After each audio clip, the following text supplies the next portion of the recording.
They are annexing it, and that's sad. I hate that they're annexing it because so that they can get the tax revenue off of any homes that go in there. Nancy Wilson is part of an experimental aircraft association community. She's concerned about the city's approval of annexing a property near the Warner Robins Air Park, designating the land from county to city. She and others who attended a Warner Robins City Council meeting said their concern isn't with the annexation itself, but that by doing so could mean additional homes built near the air park in the future. What she and her husband, Pete Wilson, fear is a recipe for disaster.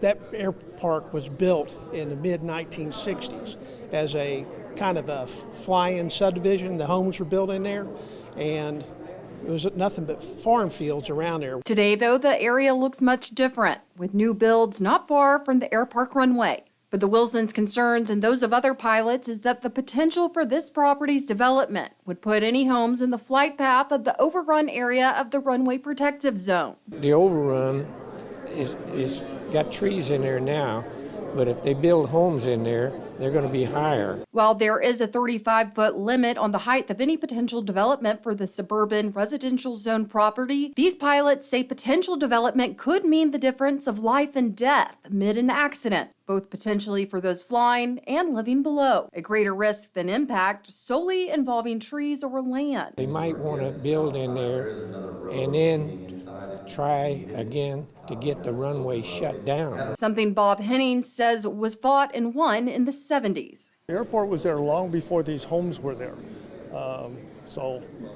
It's just not a good idea.